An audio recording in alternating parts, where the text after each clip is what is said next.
March 24, 2024 அன்று வெளிவந்துள்ள சொல்வனம் இலக்கிய இதழ் 315 எழுத்தாளர் உத்ராவின் அறிவியல் கட்டுரை ஹலோ, யாரேனும் இருக்கிறீர்களா? ஒலிவடிவம் சரஸ்வதி தியாகராஜன், பாஸ்டன். பல காலங்களாக மனிதர் சிந்திக்கும் கேள்வி இது. இத்தனை பெரிய அண்டத்தில் நாம் வாழும் பூமியில் மட்டுமே உயிரினங்கள் உள்ளதா அல்லது பிரபஞ்சத்தில் வேறெங்காவது இருக்கிறதா? அறிவியல் இதை SETI search for extraterrestrial intelligence SETI என்று அழைக்கிறது.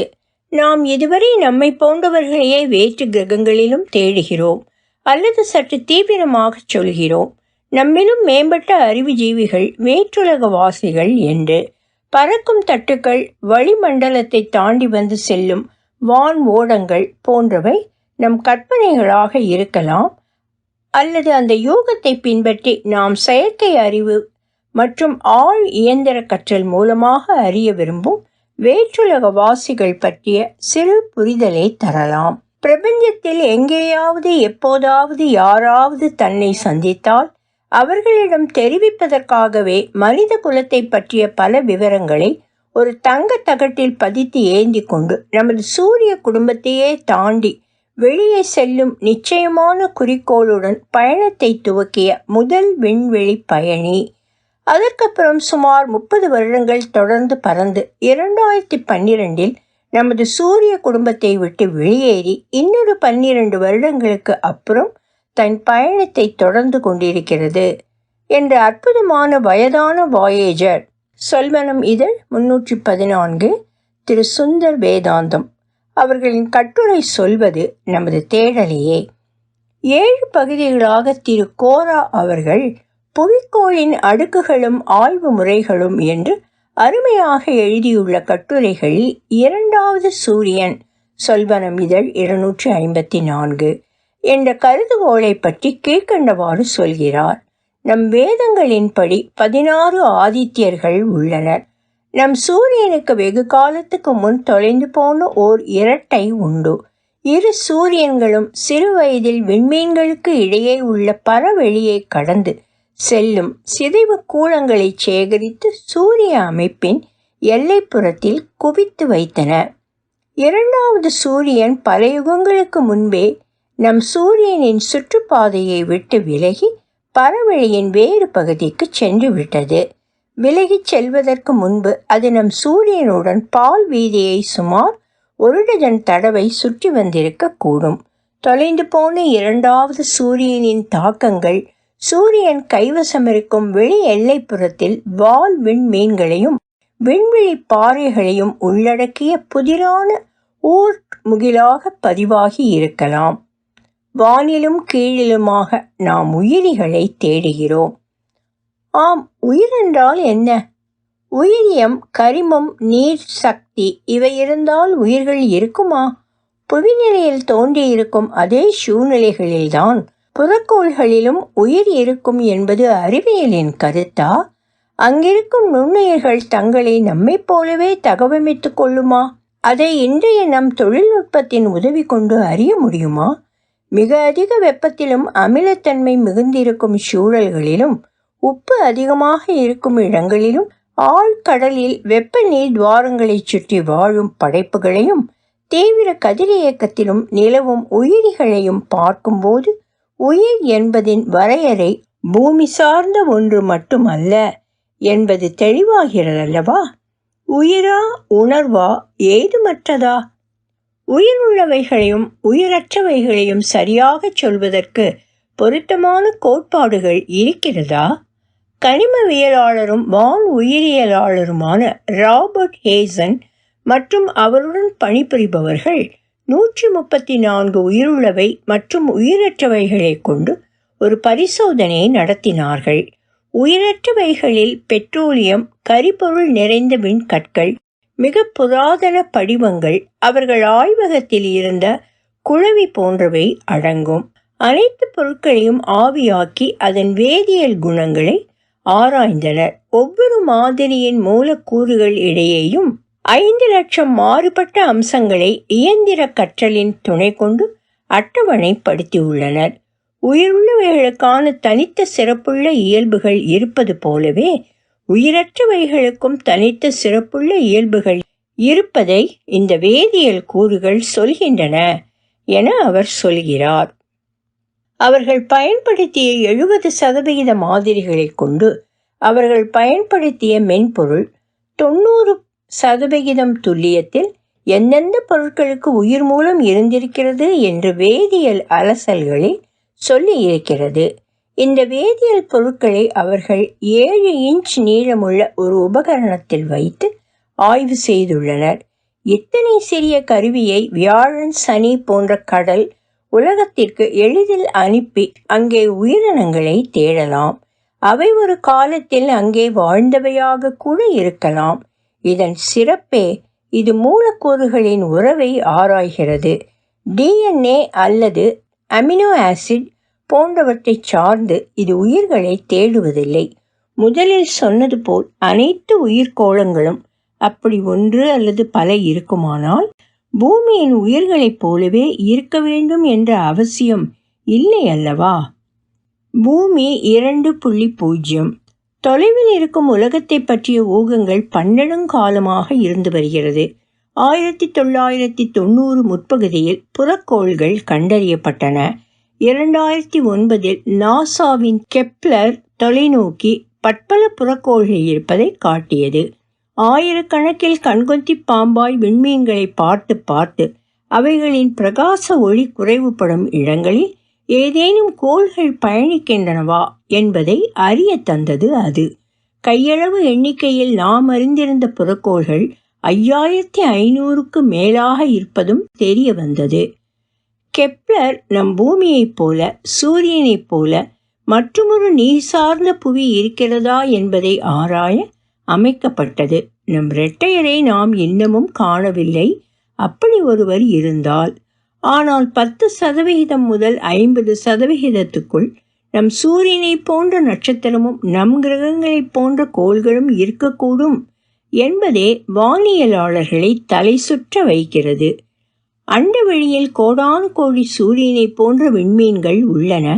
அதில் உச்சபட்சமாக 50% பூமியை போன்ற கிரகங்கள் என்றால் வாழ தகுதியுள்ள கிரகங்கள் கோடிக்கணக்கில் உள்ளன என பொருள்படுகிறது என்று சொல்கிறார் வானியற்பியலாளரான ஜெஸ்ஸி கிறிஸ்டியன்சன். புறக்கோள்களில் எக்ஸோ பிளானட்ஸ் உயிர்கள் உள்ளனவா என கண்டுபிடிப்பது எளிதல்ல. புறக்கோளின் மெல்லிய ஒளி கீற்றலை படமெடுத்து அதன் அலைவரிசைகளில் வேதிய கூறுகள் உள்ளனவா, இருந்தால் எந்த அளவில் உள்ளன, என்ன வகை வேதிப்பொருளது என்றெல்லாம் ஆராய வேண்டும். நாசாவின் ஜேம்ஸ் வெப் தொலைநோக்கி மிக பெரும் பயனுள்ள தரவுகளை தந்து வருகிறது. 40 ஒளி ஆண்டுகள் தொலைவிலுள்ள எம் டுவார்ஃப் என்ற ட்ரேபிஸ்ட்-1 என்ற புறக்கோளில் 7 சிறிய பாறைகள் உள்ள உலகம் இருக்கிறது.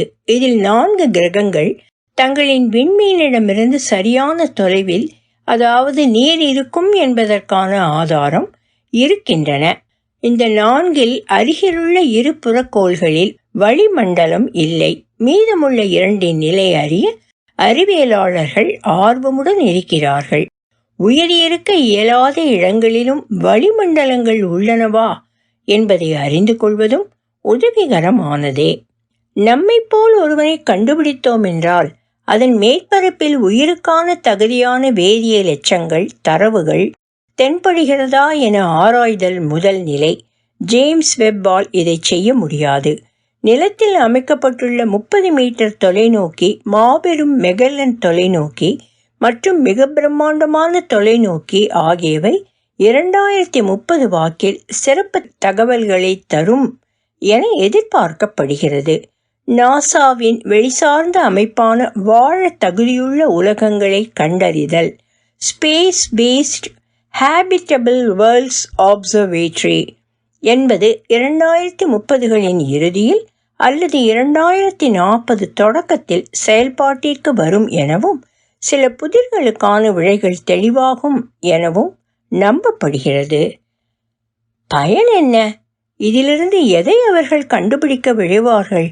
உயிர்களின் கையெழுத்து, பயோசிக்னேச்சர்ஸ் எனப்படும் தண்ணீரை போன்ற மூலக்கூறுகளையா, மீத்தேன் கரிம வாயுக்களையா, உயிர் குறிப்பான்களையா, பயோமார்க்கர்ஸ், தொழில்நுட்ப மேம்பாடு கொண்ட உயிரினத்தையா, கடின சூழல்களில் வாழும் உயிரிகளையா, எதை? இந்த கேள்வி முக்கியமானது. ஏனென்றால் நம் பூமியில் உயிர்கள் இருந்த பல காலகட்டத்தில் வேதிப்பொருட்களின் எண்ணிக்கை பயங்கர மாறுபாடுகளுடன் இருந்தது என்பதை நாம் அறிவோம் அல்லவா? நாசாவின் கோடார்ட் மையத்தில், கோடார்ட் ஸ்பேஸ் ஃப்ளைட் சென்டர் பணியாற்றும் ரவி கொப்பரப்போ, நாம் மற்ற கோள்களில் உயிர்கள் இருக்கின்றனவா என்பதை நம் வாழ்நாளுக்குள் கண்டறிவோம். 2-3 பில்லியன் ஆண்டுகளுக்கு முன்னரான பூமியை போன்ற ஒன்றை, பனிப்பந்தான ஒன்றை, பிராணவாயுவும் ஓசோனும் கரிம வாயுவும் நீரும் உள்ள தற்கால பூமியை, இவற்றுள் எதை கண்டறிய விழைகிறோம் என கேட்கிறார். ஆய்வுகள் எதை நோக்கி? வானுயிரியல், ஆஸ்ட்ரோபயாலஜி இதை போன்ற பல்வேறு கேள்விகளை ஆராய்கிறது. வான் இயற்பியல், ஆஸ்ட்ரோபிசிக்ஸ் தன் கோட்பாடுகளை கொண்டு இதை அணுகுகிறது. பூமியில் உள்ள 99% நுண்ணுயிரிகளை நம்மால் இன்னமும் ஆய்வகங்களில் உண்டாக்க முடியவில்லை. ஆக்டோபஸ் என்ற கடல்வாழ் இனத்திற்கு 9 மூளைகளும் 3 இருதயங்களும் இருக்கிறது. உயிர் வேதியியல் இதை வித்தியாசமான உயிரினம் என்று சொல்கிறது. முன்னரே வந்து பூமியின் கடலில் வாழும் வேற்றுலக வாசி என்றும் நகைச்சுவையாக வானியற்பியல் சொல்கிறது. மனிதனுக்கு 6 அறிவு என்பதையும் நினைக்க வேண்டும். வேற்றுலக வாசிகளிடமிருந்து வானொலி சமிஞ்ஞைகளை பெறும் முயற்சியில் சில இயற்பியலாளர்கள் 1977 அண்ட தனிமைக்கு முடிவு காணல், seeking an end to cosmic loneliness என்ற தலைப்பில் கட்டுரை வெளியிட்டார்கள். அந்த காலத்தில் நம் சூரிய குடும்பத்திற்கு அப்பால் நாம் ஒரு கிரகத்தையேனும் கண்டுபிடிக்கவில்லை. இப்போதோ பல்வேறு உலகங்களை பற்றி பேசுகிறோம். நம் பூமியின் கடல்கள் நமது தனிச்சிறப்பு என்று சொன்ன நாம் சூரிய குடும்பத்திற்கு அப்பால் உள்ள நிலவுகளின் நிலத்தடி நீரை அறிந்துள்ளோம். ஏன், செவ்வாய் கிரகத்திலுமே நீர் இருந்தது, ரோவரால் கண்டுபிடிக்கப்பட்டது. உயிர் கை எழுத்து, உயிர் குறிப்பான்கள் இவைகளுடன் தொழில்நுட்ப குறிப்புகளையும் செட்டி தற்சமயம் இயந்திரம் மொழியின் மூலம் அறியத் தொடங்கி உள்ளது. ரேடியோ சிக்னல், ஒளிச்சீரொளி துடிப்புகள், ஆப்டிக் லேசர் பல்சஸ், மாபெரும் வெளிசார் பொறியியல் திட்டங்கள், மண்டல மாசுக்கள் போன்றவையும் கணக்கில் கொள்ளப்பட வேண்டியவையே என்று செட்டியை சோஃபியா ஷேக் சொல்கிறார். செயற்கை நுண்ணறிவு, ஆழ் இயந்திர அறிவு. இயற்கை நிகழ்வினை சாராத அறியாத இடங்களிலிருந்து நொடியில் வெளிச்சம் காட்டி மறைந்துவிடும் ஒளிகளை அடையாளம் காண செயற்கை நுண்ணறிவுக்கு AI ஜூய்கி டிரான்சியன்ட் நிறுவன பொறியாளர்கள் பயிற்சி அளித்து வருகிறார்கள். கேள்வி கேட்க தகுந்த இடம் இதுவே என்று சொல்கிறார் கால்டெக்கை சேர்ந்த தரவு விஞ்ஞானியும் வானியலாளருமான அசிஷ் மகாபால். புதுமைகள் நிறைந்த வான்வெளி அறிய கிடைக்கலாம், அல்லது அளவிறந்த எண்ணிக்கையிலான சூரிய தகடுகள் ஒரு விண்மீனை சூழ்ந்து கொண்டு மிகு சக்தி கோரும் வேற்றுலக வாசியை காட்டலாம்.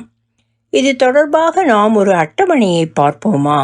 புவிதான் மையம் 2500 BC, சூரிய மையம் 1500 AD, மற்ற விண்மீன் 1840, மற்ற விண்மீன் மண்டலம் 1920, பொருட்களின் மற்றைய தோற்றங்கள் 1950, வேற்று உயிரினம் 2000, புறக்கோள்கள் மற்றும் அதில் உயிரினங்கள் கேள்விக்குறிகள். இது நம் பூமியை பற்றி, நம் பால்வேதியை பற்றி, மற்ற விண்மீன் மண்டலங்களை பற்றி நம்முடைய புரிதல் எவ்வகையில் மாறி வந்திருக்கிறது என்பதை சொல்கிறது. இது கிறிஸ் இம்பி ராயல் இன்ஸ்டிடியூஷனில் நிகழ்த்திய உரையிலிருந்து அமைக்கப்பட்டது. Exoplanets and the search for life in the universe with Chris Impey, youtube.com. அந்த உரையில் சில சுவையான செய்திகள் உள்ளன. கிரகங்கள் மோதலினால் வளர்கின்றன, சில கிரகங்கள் இதில் அழிந்தும் போகின்றன. சில தமக்கென ஒரு விண்மீன் இல்லாது வான்வெளியில் சஞ்சரிக்கின்றன. அவற்றை நாடோடி அல்லது அனாதை கோள்கள், நோமட் ஆஃபன் என்று குறிப்பிடும் இம்பி அவைகள் இருப்பதையும், மேலும் அவை வலுவான வளிமண்டலத்துடன் இருப்பதையும் கணினி உருவகப்படுத்துதல் மூலமாக வானவியலாளர்கள் கண்டறிந்து உள்ளதாக குறிப்பிடுகிறார். அவற்றில் உயிர்கள் இருப்பதற்கான சாத்தியங்கள் இருக்கின்றனவா என ஆராய்வதும் தேவையே. அதன் சூழல் அமைப்பு உயிர் வாழ்வதற்கான சாதகங்களை சொல்வதாக அவர் சொல்கிறார். அவைகளுக்கென நட்சத்திரம் இல்லை என்று சொல்வதால் இந்த கூற்று சற்று குழப்பத்தை தருகிறது. புத்தம் புது பூமி வேண்டும், இரண்டாவது பூமியை தேடுகிறோம். வில்லியம் பிளேக் என்ற கவிஞர் எழுதுகிறார். சிறு மணல் துகளில் உலகை காண்பதும் காட்டுப்பூவில் சொர்க்கத்தை தேடுவதும் என்று. இந்தியா பல்வேறு உலகங்களை பற்றி என்ன சொல்லியிருக்கிறது? 14 உலகங்கள் உள்ளன. மேலே 6, நடுவில் பூமி, கீழே 7. அந்த உலகங்களில் யாரார் வசிக்கிறார்கள் என்பதும் சொல்லப்பட்டுள்ளது. உலகின் பெயர் மேலே உள்ளவை, வசிப்பவர். புவர் கிரகங்கள், நட்சத்திரங்களுக்கு உரிய தேவதைகள். சுவர் முனிவர்கள். மகர் இந்திரன் உள்ளிட்ட தேவர்கள். ஜனோ பித்ருக்கள். தபோ மற்ற தேவதைகள். சத்ய பிரம்மா. பூமி மனிதர்கள், விலங்குகள், பறவைகள். கீழுலகங்கள். உலகின் பெயர் வசிப்பவர்கள். அதல அசுரர்கள். விதல தவம் செய்த அரக்கர்கள். சுதல மகாபலி போல தான தர்மங்கள் செய்தவர்கள். தலாதல மாயாவிகள். மகாதல அரும் செயல்கள் செய்து புகழ்பெற்ற அசுரர்கள். பாதாள வாசுகி உள்ளிட்ட பாம்புகள். ரசாதல அசுர குருமார்கள். இவற்றை தவிர கந்தவெற்பில் குமரனுடன் முருகனடியார்களும் அவன் படை வீரர்களும், வைகுந்தத்தில் மகாவிஷ்ணுவும் அவர் பரிவாரங்களும், கைலாசத்தில் சிவனும் அவன் குடும்பமும், மூல முதலான கணபதியும் சிவகணங்களும், அனைத்துலகிலும் சஞ்சரிக்கும் நாரதரும் யட்சரும் கந்தர்வர்களும், பர ஆகாசத்தில் சிவமும் சக்தியுமாய் நம் முன்னோர்கள் வகைப்படுத்தி உள்ளனர். கீழே கொடுக்கப்பட்டுள்ள படம் நாம் அண்டங்களை எவ்வாறு அறிந்துள்ளோம் என்பதன் மாதிரி ஆகும். 11 சித்தர்கள் பற்றிய ஒரு கட்டுரையில் விண்வெளியின் பல பெயர்கள் வருகின்றன. வானாகி விண்ணாகி ஆகாயமாகி ககனமாய் விசும்பாய் பரவெளியாய் பால்வெளியாய் நிறைந்து பிண்டமாய் அண்டமாய் பேரண்டமாய் அண்ட பேரண்டமாகி அருவாய் அருவருவாய் உருவ அருவாய் திசைகள் 4ஆய் 8ஆய் 16ஆகி 32ஆய் 64ஆய் விளங்கிடும் தத்துவமே.